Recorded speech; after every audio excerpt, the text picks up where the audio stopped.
خون بہا ایپیسوڈ 3 ارزغام علی خان کا آج آفس میں آخری دن ہونے کی وجہ سے کافی دیر ہو گئی تھی۔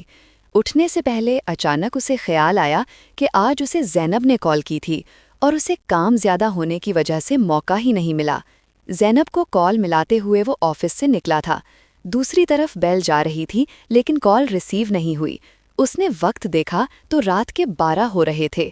اس نے سوچا وہ سو چکی ہوگی تو کال ڈسکنیکٹ کر کے پاکٹ میں رکھ لیا۔ وہ گاڑی کا لاک کھول رہا تھا جس وقت اس کے موبائل میں رنگ ہوئی۔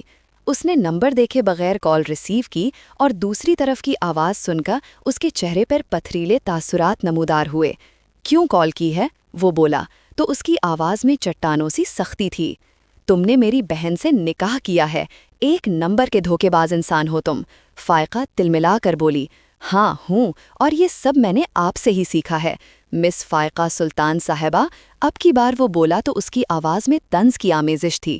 جو کھیل تم کھیل رہے ہو اس میں ہار جاؤ گے، طلاق دے دو زینب کو۔ اچھا، کھیل تو ابھی شروع ہوا ہے، آگے آگے دیکھو ہوتا ہے کیا۔ زرغام علی خان، بھول جاؤ سب جو ہوا تھا۔ بھول جاؤں گا، آپ فکر نہ کریں۔ وہ اسے تیش دلا رہا تھا۔ وہ میری بہن ہے ساکھ، وہ اب میری بیوی بھی ہے۔ اچھا ٹھیک ہے، پھر اب ملاقات کورٹ میں ہوگی، ہم خلا کے لیے کورٹ جائیں گے۔ میں ایک بار پھر تمہاری عزت کی دھجیاں اڑاؤں گی، تم یاد رکھو گے کس سے پنگا لیا ہے تم نے۔ Okay, best of luck Mrs Faiqa Sultan. Zainab کی آنکھ صبح کے 4 بجے کھلی۔ اس نے وقت دیکھنے کے لیے موبائل اٹھایا تو سامنے زرغام کی مسڈ کالز دیکھ کر اٹھ کر بیٹھ گئی اور اسی وقت اس کا نمبر ڈائل کیا۔ 2-3 بیلز کے بعد کال اٹھا لی گئی۔ زرغام علی خان کی خمار آلود آواز اس کے کانوں سے ٹکرائی۔ ہیلو کی آواز سنتے ہی زینب نے جلدی سے کانپتے ہونٹوں سے اپنی بات اس کے سامنے رکھی۔ مجھے آپ سے طلاق چاہیے، مجھے آپ جیسے شخص سے شدید نفرت ہے۔ آپ کے لیے اچھا ہوگا کہ آپ میری جان چھوڑ دیں۔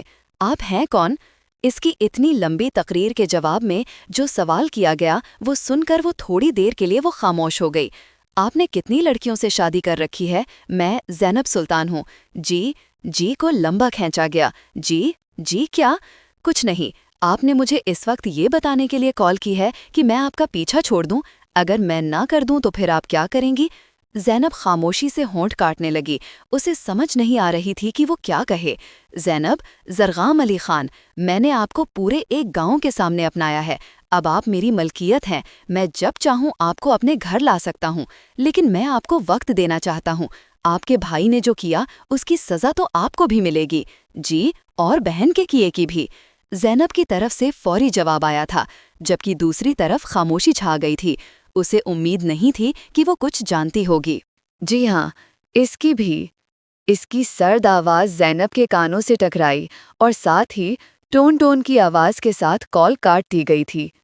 زینب نے غصے سے موبائل دور پھینکا، لیکن احتیاط کے ساتھ کہ موبائل کو کوئی نقصان نہ پہنچے، کیونکہ وہ جانتی تھی کہ اگر یہ موبائل خراب ہو گیا تو اسے نیا موبائل کسی نے نہیں لا کر دینا تھا۔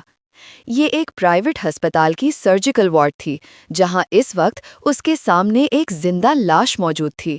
وہ دھیرے سے چلتا ہوا اس کے بیڈ کے قریب رکھے بینچ پر بیٹھ گیا اور بہت سی نلکیوں میں جکڑے اس کے ہاتھ کو اپنے ہاتھوں میں لیا۔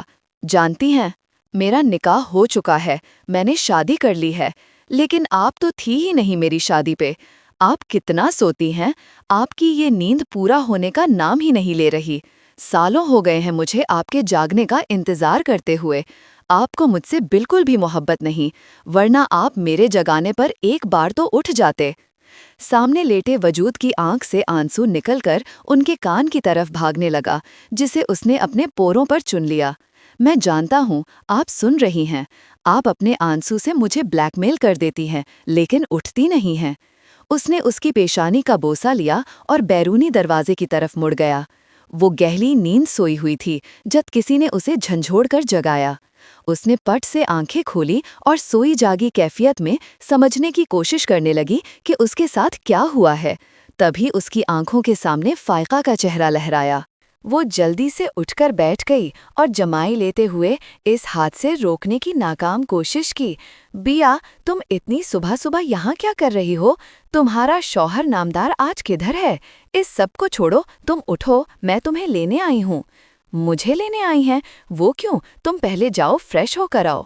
وہ بالوں کو جوڑے کی شکل میں باندھتی واش روم میں گھس گئی۔ تھوڑی دیر کے بعد واپس آئی تو گرین کلر کے قمیض شلوار کے ساتھ بڑا سا دوپٹہ کندھوں پر پھیلا رکھا تھا۔ وہ آئینے کے آگے کھڑی اپنے بال بنانے لگی۔ وہ تمہارا آرٹیکل کمپلیٹ ہو گیا ہے؟ فائقہ کو بات کا آغاز کرنے کے لیے کوئی موضوع چاہیے تھا۔ نہیں، کیوں؟ آپ کے اور بابا کی وجہ سے۔ ہمیشہ کی طرح زینب نے اپنی بات برملا کہی۔ لیکن میں تمہاری جگہ پر نہیں اور تم میری اور بابا کی جگہ پر نہیں، بلکہ میں تو کہوں گی تمہیں بھی اپنی خواہش تسلیم کر لینی چاہیے۔ اچھا، وہ پھیکی سی ہنسی ہنسی، اس لیے کہ یہ ستمگر اپنی وجہ نہیں بدلیں گے۔ آپ تو بالکل بابا کے سانچے میں ڈھلتی جا رہی ہو، لیکن شاید میں اس داستان کا وہ کردار نہ بن سکوں۔ فائقہ نے جلدی سے موضوع بدل دیا۔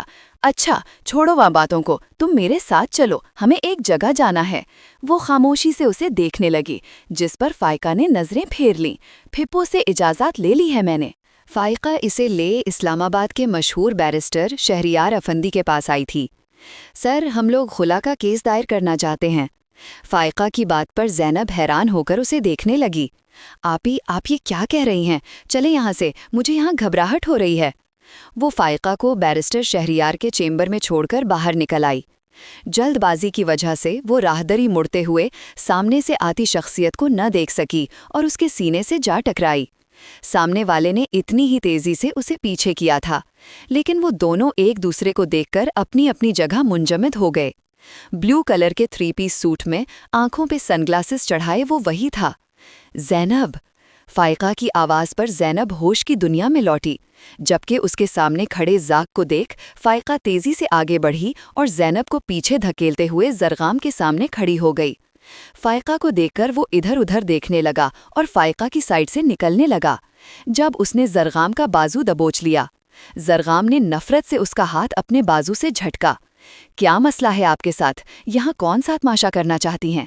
اب وقت بدل گیا ہے، آپ جیسوں کو میں ان کی اوقات یاد دلانا جانتا ہوں، اور اپنی یہ منحوس شکل لے کر دوبارہ میرے سامنے مت آئیے گا، ورنہ مجھے زرغم علی خان سے زینیہ علی خان کا بھائی بنتے دیر نہیں لگے گی۔ یہ کہہ کر وہ زینب سلطان کی طرف مڑا۔ آج تو تم مجھے یہاں نظر آ گئی ہو، آئندہ اگر اس طرف کا رخ کیا تو نتائج کی ذمہ دار تم خود ہوگی۔ زینب سلطان، خلا کے بارے میں سوچنا بھی مت۔ وہ انگلی اٹھا کر وارن کرتے ہوئے اپنے کوٹ پر آئی نادیدہ شکن کو درست کرتا ہوا آگے بڑھ گیا، جبکہ زینیہ کے نام پر فائقہ پر سکتہ طاری ہو گیا تھا۔ آپی، یہ مکافات عمل ہے، آپ میری فکر کرنا چھوڑ دیں۔ اگر رب نے میری قسمت میں وہ حساب دینا لکھ دیا ہے تو وہ مجھے دینا ہی ہوگا۔ آپ نے جو کیا تھا وہ غلط تھا، اور اب بس میری طلاق کے بارے میں سوچیے گا بھی مت۔